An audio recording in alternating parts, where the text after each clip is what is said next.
Everyone, learn today में आपका स्वागत है।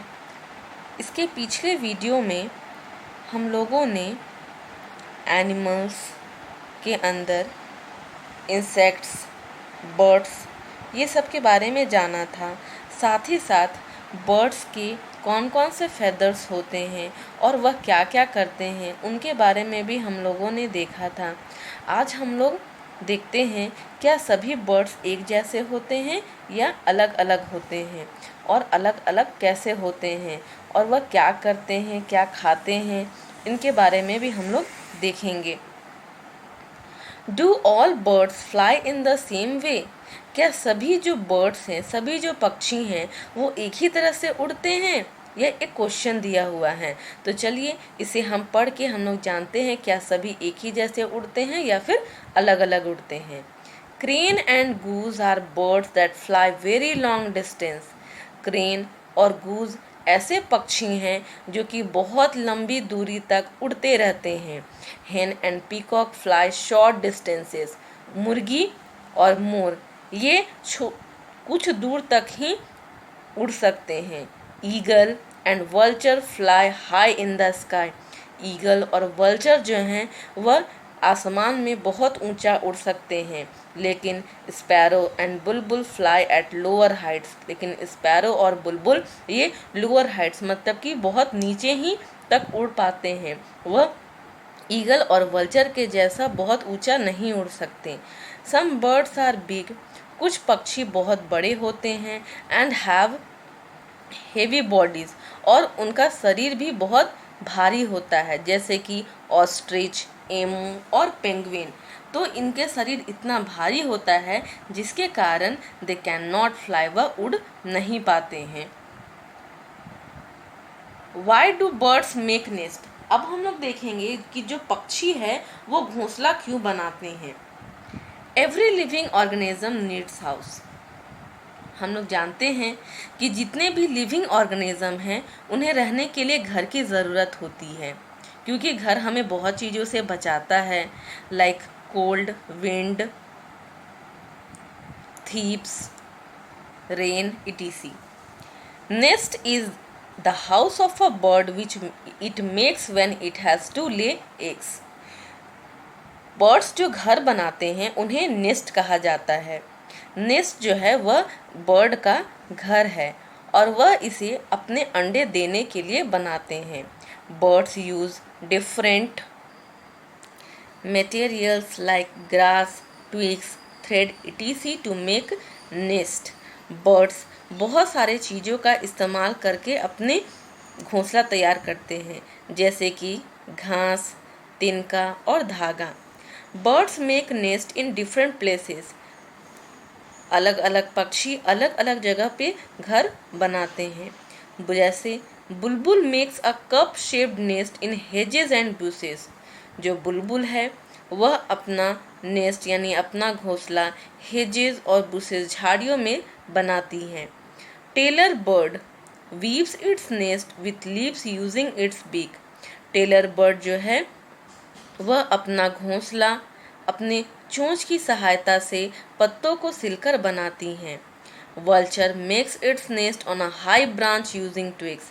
जो वल्चर हैं वह हाई ब्रांच मतलब कि पौधों के सबसे ऊंचे शाखा पे तिनकों की मदद से अपना घोंसला तैयार करते हैं।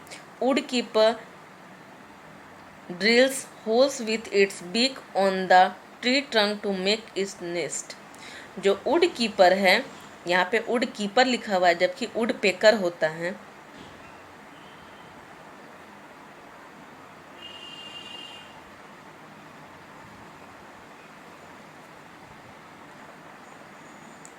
तो जो वुड पीकर है वह अपना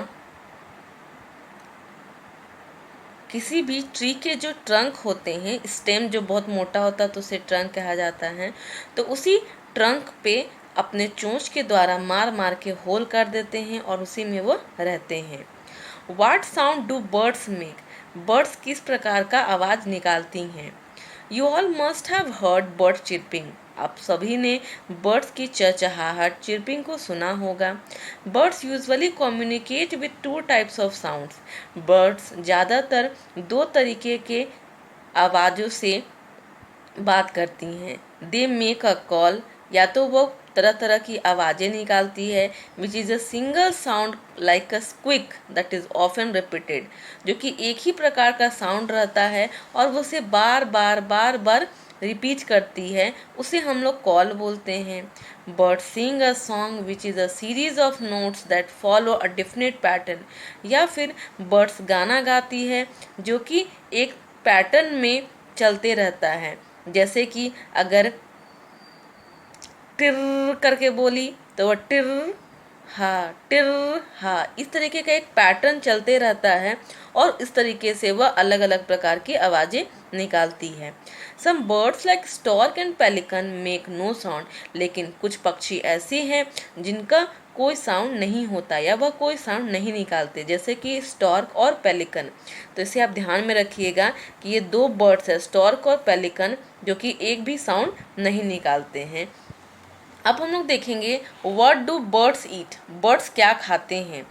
birds also need food to live like other living beings, दूसरे लिविंग बींग्स की तरह बर्ड्स को भी खाने के लिए फूड की या जीने के लिए फूड की ज़रूरत होती है। They pick their food with their beaks, वह अपना खाना अपने चोंचों के द्वारा पकड़ती है। A bird's beak and claw tells us a lot about the food that it eats. Bird की जो चोंच है और उनके जो पंजे हैं, उनसे हमें बहुत हद तक पता चल जाता है कि वह किस प्रकार का खाना खाती है। यहाँ पे देखिए एक चार्ट बनाया हुआ है जो कि वेरी वेरी इम्पोर्टेंट है। इसमें काइंड्स ऑफ बीक, किस तरह का बीक रहेगा तो वह कौन से बर्ड होंगे, या वह बीक जो है वो उनका कैसे मदद करता है उसके बारे में हम लोग देखेंगे। अगर किसी का बीक चोंच शॉर्ट, हार्ड और हॉर्नी रहेगा, नुकीला टाइप का, मजबूत और छोटा सा रहेगा, तो वह बर्ड या तो स्पैरो होंगे, गोरैया, और साथ ही साथ या तो पीजन्स यानी कि कबूतर होंगे। ये उनका इस्तेमाल, वैसे चोंच का इस्तेमाल cracking seed and grains, seed बीज और अनाज को तोड़ने में करते हैं। दूसरा है हार्ड, मजबूत, कड़ा, शार्प हो, नुकीला और कर्व्ड हो, मतलब ऐसा घुमावदार अगर होगा तो वह बर्ड्स या तो ईगल्स होंगे या वल्चर या आउल या फिर हॉक्स, ये सारे में से कुछ भी हो सकते हैं। और इस तरीके का beak tearing flesh of small animals, छोटे जानवरों का मांस को फाड़ने के लिए इस्तेमाल किया जाता है। Straw like and thin, straw के जैसा हो और पतला हो, तो ये हमिंग बर्ड्स का और सनबर्ड्स का ऐसा होता है। सकिंग नेक्टर फ्रॉम फ्लावर्स, ताकि वह फ्लावर से उनका रस को आसानी से चूस सकें। हुक्ड बीक, हुक जैसा अगर किसी का बीक रहता है तो वह या तो पैरोट होंगे या फिर हॉर्नबिल्स होंगे। यह क्रैकिंग नट्स एंड सीड्स, बादाम और बीज को तोड़ने के लिए वह इसका इस्तेमाल करते हैं। लॉन्ग बीक, लंबे चोंच वाले या तो क्रेन्स होंगे या फिर किंग फिशर, ये कैचिंग फिश, मछलियों को पकड़ने के लिए इसका इस्तेमाल करते हैं। स्ट्रॉन्ग एंड हेवी बीक, जो कि मजबूत और हेवी, बड़ा सा बीक जो रहता है, भारी सा बीक रहता है, वो वुड पेकर होते हैं। यह ड्रिलिंग होल्स इन ट्रीज, यह क्या करते हैं, होल्स, ट्री में होल्स कर देते हैं। फ्लैट बीक्स, और जिनके फ्लैट बीक्स होते हैं वो डक होते हैं। और यह कैचिंग एनिमल इन मड्स, यह मड में यानी कि जहाँ मिट्टी रहता है वहाँ पे एनिमल्स को पकड़ते हैं। तो यहाँ पे एक चीज़ देखिए, वुड पेकर में यहाँ पे PEC होगा, PECKER, वुड पेकर। यहाँ देखिए, यहाँ पे कुछ बर्ड्स दिए हुए हैं और साथ ही साथ उनके चोंच भी हैं, तो आप उसका चोंच से और पीछे वाले जो भी गुण दिया हुआ था आप उसे देख सकते हैं। जैसे मैंने कहा था कि स्पैरो और पिजन के जो चोंच होते हैं वह शॉर्ट और हॉर्नी टाइप का रहते हैं। देखिए ये हॉर्नी टाइप का है, ठीक है। तो इस तरीके से आप सभी का चोंच को पीछे वाले कैरेक्टरिस्टिक से मिला सकते हैं। अब हम लोग देखेंगे वाटर क्लॉज, पंजा किसे कहते हैं?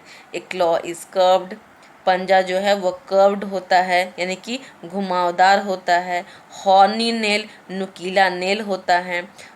बर्ड्स हैव 2 फीट, बर्ड्स के 2 पैर होते हैं। With 4 toes on each and a claw on each toe, और उसमें 4 अंगुलियां होती हैं।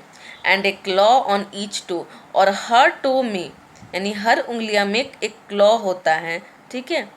Birds walk and perch on trees with their feet, birds जो हैं वह पेड़ों पर चलते हैं और उसे पकड़ कर रखते हैं by the help of feet, अपने पैरों की मदद से। They use their claws to catch and hold food and to protect themselves from their enemies, वह अपने क्लॉज की मदद से, पंजों की मदद से अपने फूड को पकड़ते हैं और साथ ही साथ अपने आप को अपने दुश्मनों से भी बचाते हैं। नेक्स्ट है वाटर माइग्रेटरी बर्ड्स किसे कहते हैं? Some birds like Siberian crane, कुछ बर्ड्स जैसे कि साइबेरियन क्रेन हो गया, एंड आर्कटिक टर्न फ्लाई। अभी तो पतरातू डैम में साइबेरियन पक्षी बहुत देखने को मिलता है, तो अगर आप कोई गए होंगे पतरातू डैम तो वहाँ पे आप लोगों ने साइबेरियन पक्षी देखा होगा। तो Siberian crane and Arctic tern fly जो है to warm places when it become difficult to find food due to cold weather, ये जो है ये माइग्रेटरी बर्ड्स हैं, क्योंकि जब ठंड का मौसम कहीं पर होने के कारण, जैसे वो किसी एरिया में है और वहाँ पे ठंड का मौसम आ गया जिसके कारण उन्हें फूड को, खाना को खोजने में परेशानी हो रही है, तब वह उड़कर वार्म प्लेसेस में, जहाँ ज़्यादा गर्म है वहाँ पे वो चले जाते हैं। This movement of birds from cold to warmer place every year is called migration. यह जो मूवमेंट है बर्ड्स का, मतलब कि एक साल में कोल्ड से, ठंडे से गर्म जगह में जाते जो हैं, इसी मूवमेंट को, इसी आना जाना को ही माइग्रेशन कहते हैं। The return when the weather becomes favourable, और उसके बाद जब वेदर अच्छा हो जाता है, मौसम ठीक हो जाता है, पहले जैसा गर्म हो जाता है, तो फिर वो वापस जहाँ से आए थे वो वहाँ पे चले जाते हैं। आई होप आपको ये चैप्टर अच्छे से समझ में आया हो। इससे रिलेटेड अगर कोई भी डाउट हो तो कृपया मुझे कमेंट बॉक्स में करें, और अगर ये वीडियो आपको अच्छा लगा हो तो प्लीज़ इसे लाइक, शेयर और सब्सक्राइब करना ना भूलें। धन्यवाद।